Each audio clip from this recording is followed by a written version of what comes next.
Here's a shocking reality. While you've been paying into Social Security your entire working life, powerful billionaires and politicians are quietly scheming to strip away the benefits you've earned. But here's where it gets controversial. One senator is fighting back with a bill that's already sparking heated debates across Washington. On Wednesday, Vermont Senator Bernie Sanders unveiled groundbreaking legislation called the Keep Billionaires Out of Social Security Act, directly challenging what he describes as President Donald Trump's systematic assault on America's most crucial safety net program. This isn't just political theater. It's a direct response to policies that have already cost thousands of Social Security workers their jobs, while making it exponentially harder for seniors and disabled Americans to access their rightfully earned benefits. And this is the part most people miss.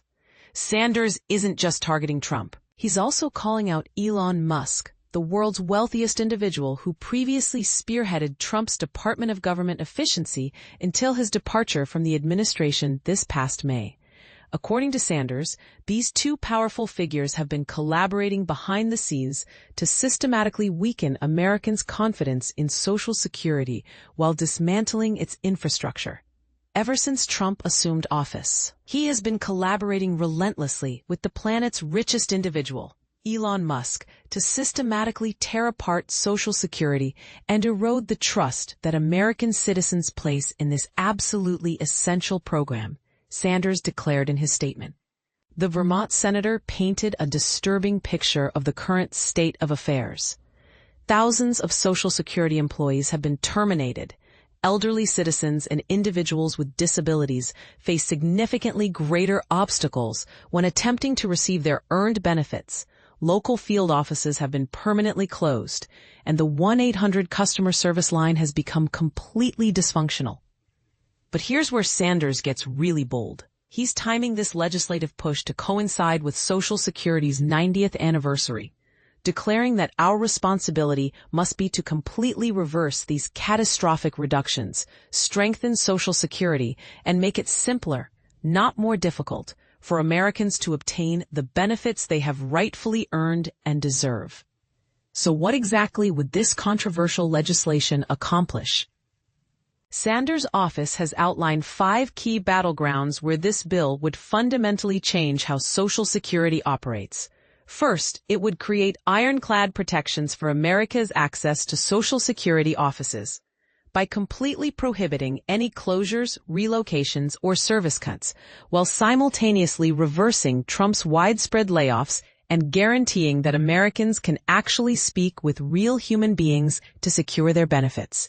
Second, the legislation demands a massive $5 billion funding increase specifically designed to dramatically improve customer service quality, completely modernize outdated technology systems, and eliminate the growing backlogs that currently plague the system. Third, it would restore comprehensive assistance programs specifically designed to help vulnerable and disabled individuals navigate the complex process of accessing their benefits. Fourth, the bill includes robust provisions to protect Americans' personal data while simultaneously preventing Trump's political manipulation of Social Security operations. Fifth, and perhaps most controversially, it would completely strip DOGE of any authority over Social Security matters while demanding an independent investigation into DOGE's previous actions at the Social Security Administration. The political support behind this legislation is substantial, with 20 Senate Democratic caucus members backing the bill, including Majority Leader Chuck Schumer from New York. Major advocacy organizations have also thrown their weight behind the effort, including Social Security Works, the Alliance for Retired Americans, the National Committee to Preserve Social Security and Medicare, and the American Federation of State, County, and Municipal Employees. But here's where the timing gets interesting.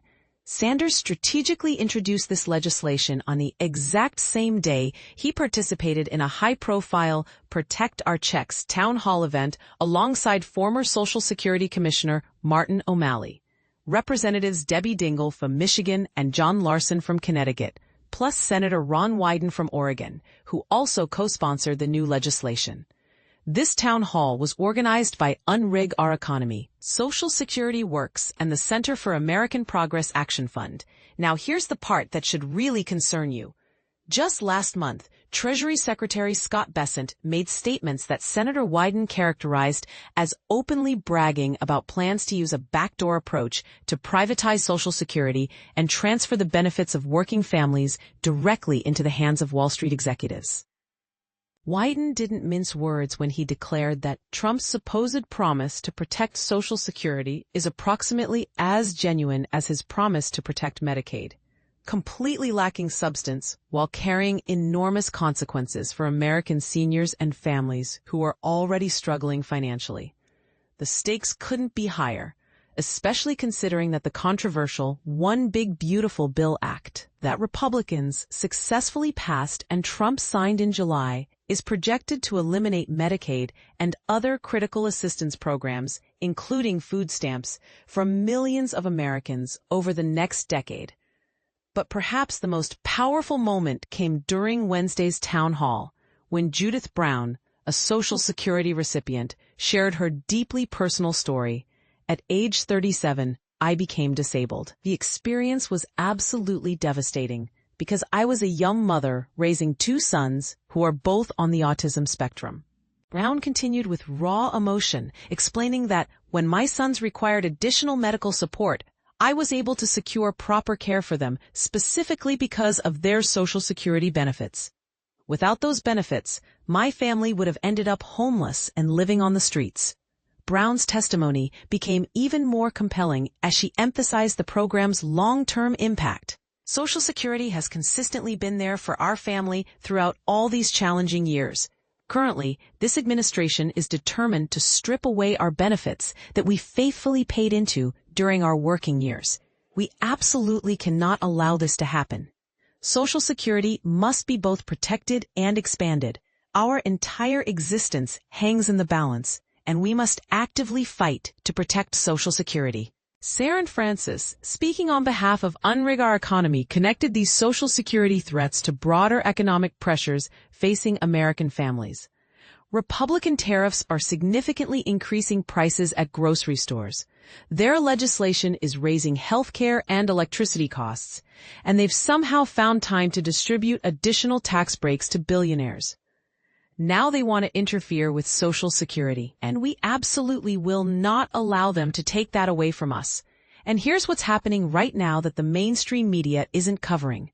Francis revealed that this weekend, with over 50 events scheduled across the entire country, Americans are mobilizing in a massive grassroots effort to defend Social Security, while demanding that congressional Republicans stop threatening what hardworking people have earned and desperately need to survive. But here's the controversial question nobody's asking. If Social Security is truly as secure as politicians claim, why are billionaires and government efficiency experts so determined to reform it? And if these benefits rightfully belong to the workers who paid into the system, shouldn't any attempts to reduce or privatize them be considered theft? What do you think? Is Sanders' bill the protection American workers need, or is it political grandstanding that ignores necessary reforms? Should billionaires have any say in how your Social Security benefits are managed, especially when they'll never need these programs themselves? Share your thoughts and let's debate whether this legislation goes far enough to protect the benefits you've earned through decades of hard work.